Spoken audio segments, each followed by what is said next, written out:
Hey, this is Eric Lin at cafewatercolor.com. Hope you're doing well. Welcome to another painting demo. Today we're going to look at my painting Hollywood Boulevard. Okay, so let's dive right in. I didn't include a drawing demo this time, but as you can see, the drawing is fairly simple. The main reason for the drawing is mostly for size and placement. And as you can see from the reference photo, the most detail is on the buildings on the right hand side. So that's where I focus my drawing a little bit more. So I start off with the first wash of the sky. So for the sky, I mix a fairly good amount of cobalt blue. Just for the blue sky, it's a blue sunny California sky with no cloud. The sun is directly hitting the building on the right, so we want to keep it white, so I need to carefully paint around it so there's no blue going to the building.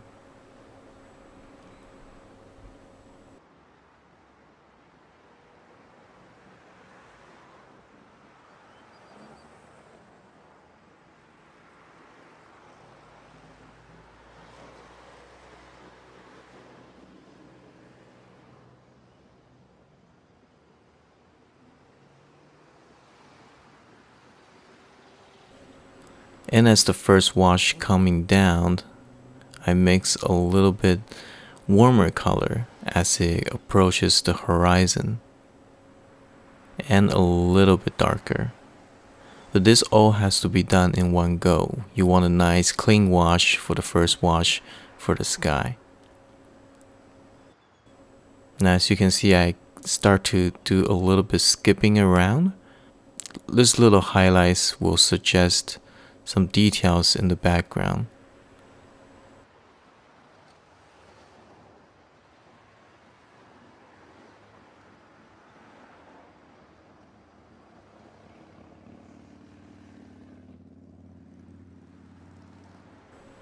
Now with clean water, I soften the edge so it kind of just fade into the distance.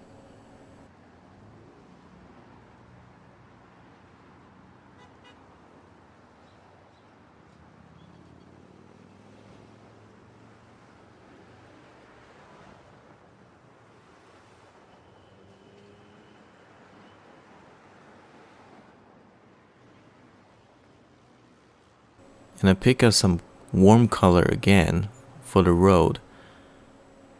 And as I paint, I try to preserve some highlight of the car, the windshield and the hood. And again, a little bit darker and warmer as I go down.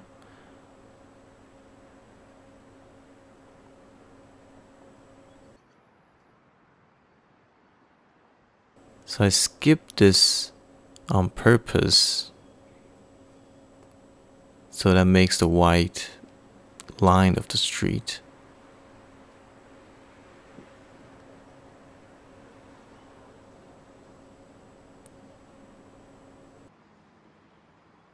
Now the wash is done. Before it's dry, I use a clean brush with a little bit of water, squeeze out most of the excessive water and just do some directional line like this. Okay, this will help me later on to paint and also give an interesting effect.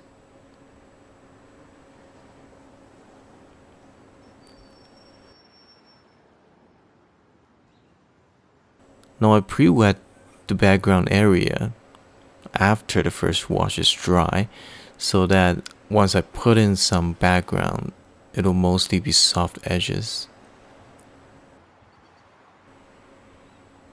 So these are mostly background, trees, buildings, whatever. But I paint the roof of the background building in a dry area so it has a sharp edge, so it's much more defined, while the rest of it is in wet area, so they are softer. But the value will mostly stay very light because it's in the background. And now we go into the trees. Now for the trees, I don't own a tube of green.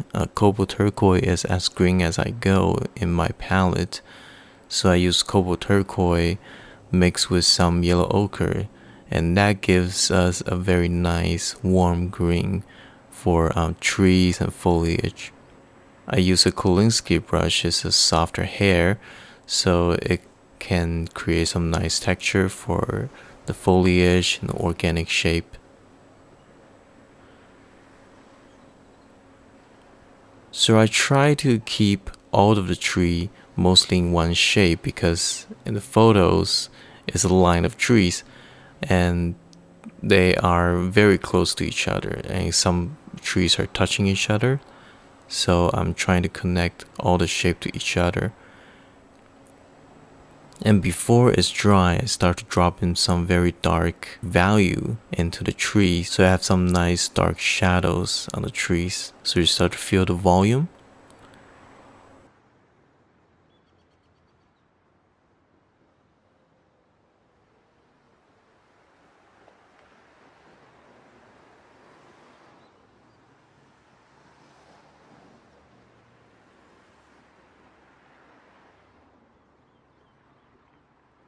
And here I want to connect the shape, so I bring down the shadow of the tree into the building.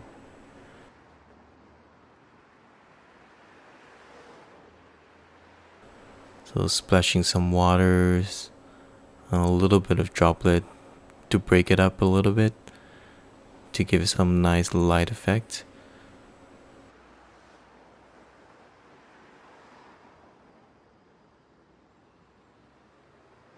And then now I start to paint the palm trees.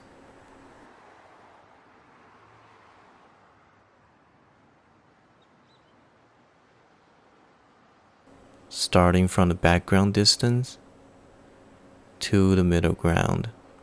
I try to keep them loose, and the shape are mostly just suggestive.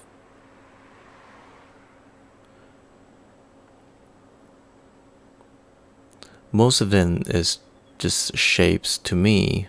When I'm painting the palm trees, these are all just design language. I didn't render every single leaves and all the palm tree details. They're just mostly shaped.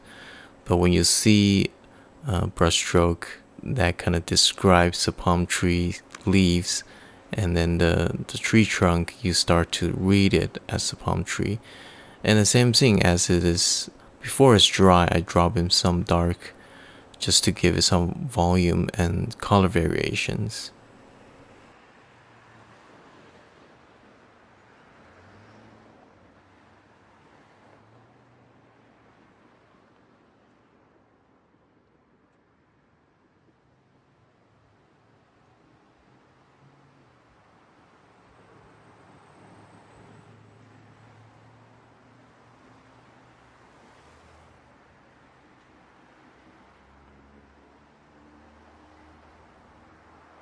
Now I started working on the building. In the photo, this building right here in the middle, there's a lot of details. It's pretty ornate, but you don't want to put every detail in because it's not the focus of the picture. So just a little bit of suggestive shadow, that will really do the trick. So I start to do the buildings on the right. Because it's directly hit by the sunlight, a lot of details are shown. So the trick is to do the cast shadows in order to show the light.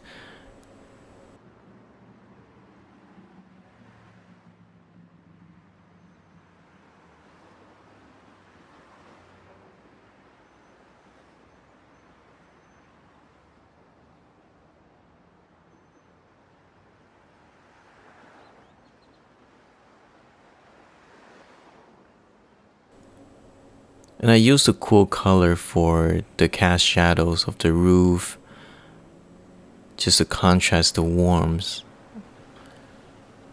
When I use a cool color shadow, the light become warmer. So that's how you see things in a sunny day. In a sunny day, the sun is warm, but the skylight, the ambient light, is still pretty cool. So you get this nice bluish shadow while you get the warm sunlight. So that's something what I want to suggest here.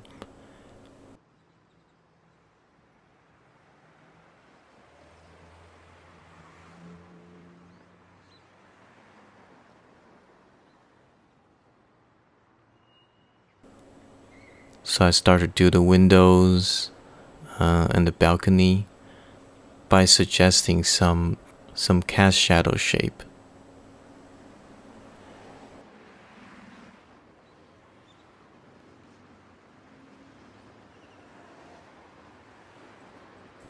And this is what you really need. You don't need to paint every single window. You just need some suggestion of the cast shadow. Now I'm using a rigger and to really loosely paint in the rail of the balcony. Actually, this is where I used to work in my first job as a designer, as an artist of this studio. When DVD is still a thing, we're there making some DVD menus and some websites, things like that. It was a good time. I miss the place. Okay, so the second level window is not as detailed as the upper level. So just some simple shapes.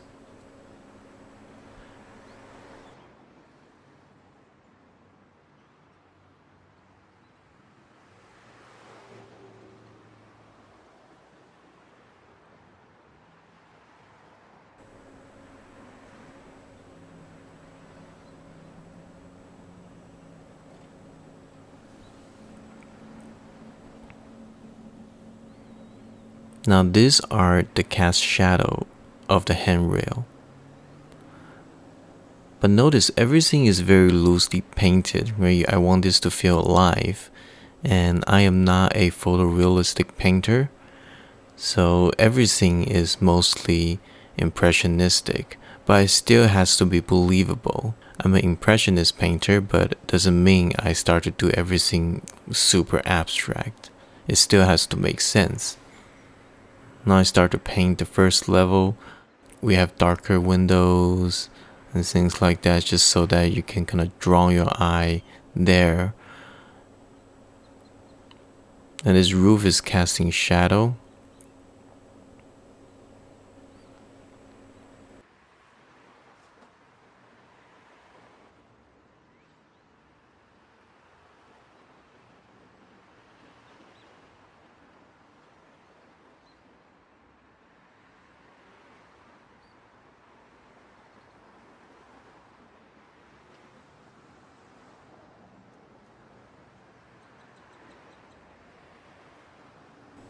And there's some red door frame here, which is great because we need some punch. And now I'm just painting some shadow shape, and this is some cast shadow from the trees. So when you put that in, you start to get more sense of the light direction.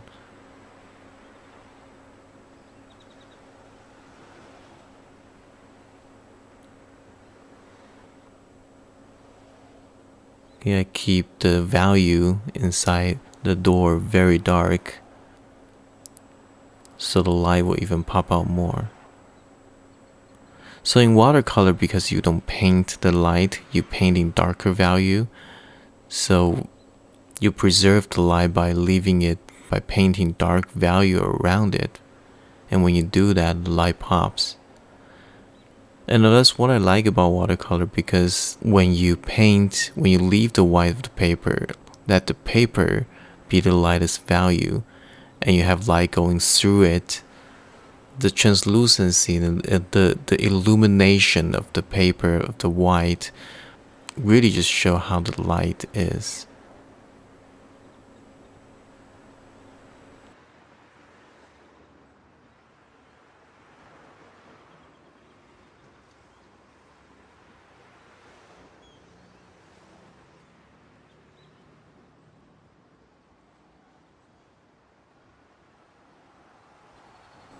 Okay, some red canopies there of the stores and things like that. As I go into the distance, the details doesn't matter anymore. You just need some suggestions. So when I start to paint in the distance, I start to think of them as shape. just different dark and light value kind of dancing around and make it into something. So when your eyes see it, you start to feel, oh, there's something going on in the background, but it just leads you quickly back to the focus, which is the figure, the car, and the buildings on the right. So when you're painting background, be spontaneous. As long as you keep the background light, you're good. But be a little bit more spontaneous, leaving some highlights here and there. Especially in the street scene like this, you want it to look busy, you want it to look there are a lot of things going on in the background. So this is a very good way to do that. And I paint an American flag there very loosely.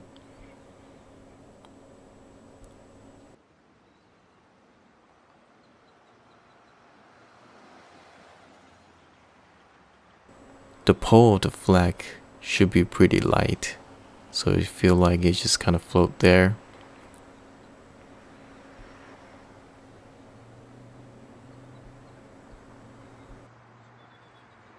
Now as the tree and the building on the right starting to dry, I start to add more detail there. I start to paint this street lamp.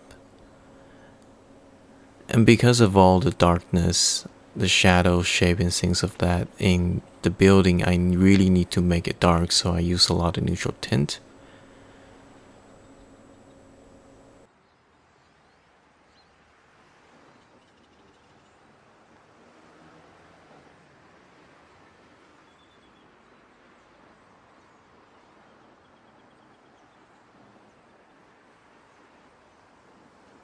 And I skip around the light bulb when I was painting, so that allowed me to give it some definition of that two light bulb. I really like that shape. Now I start to work on the figure.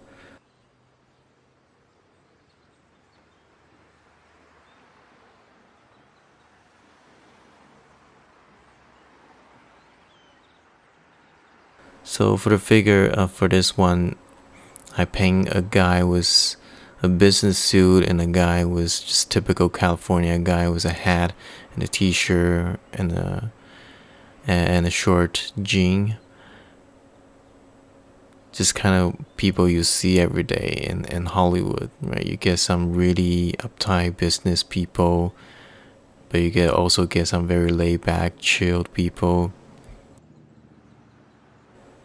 Actually, it's funny whenever I tell people that, oh, I was working in Hollywood, and people assume that I work, people who doesn't live there think I see a lot of movie stars. But I always tell them, no, movie stars don't really live in Hollywood, they live in Beverly Hills.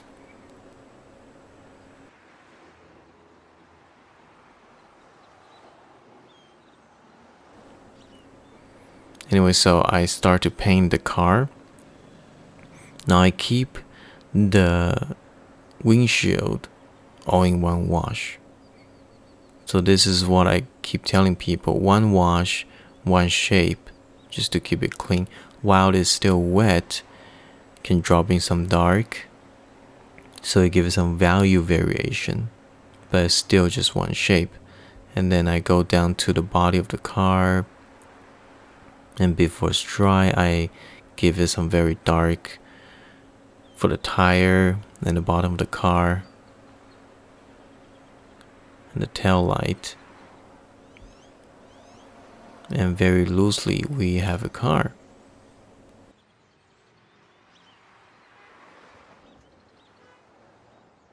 Very important to put in the cast shadow of the car. Okay, you don't want the car to float in the air, so the cast shadow really anchors the car down, and you start to feel the ground playing it a lot more. So same thing for the car in the back. I just fast forward it because you don't need to see it again. But as it goes in the distance, I paint it looser.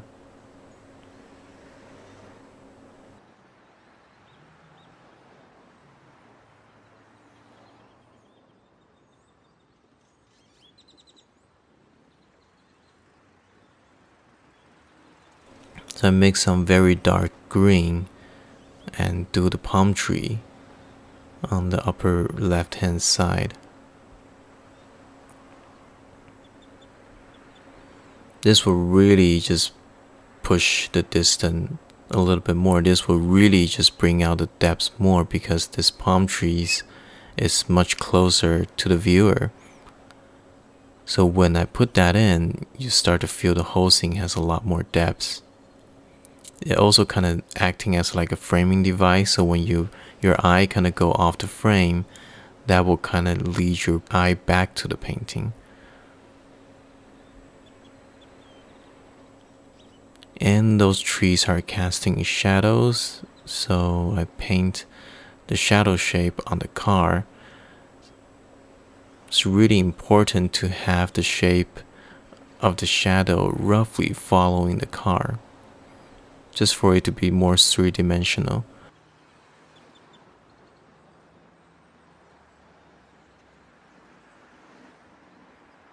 Now some cast shadow on the palm trees, so they're kind of sticking out like that into the distance.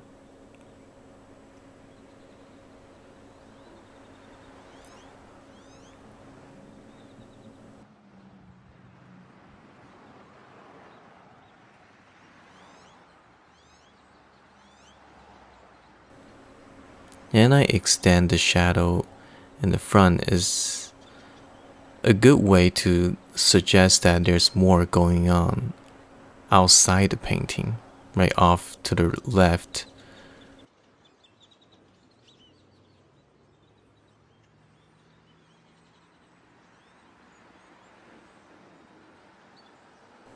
Adding some final detail, and there we go.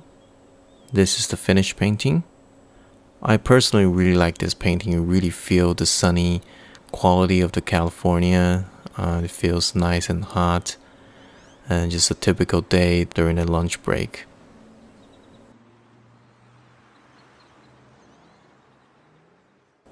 Thank you for watching.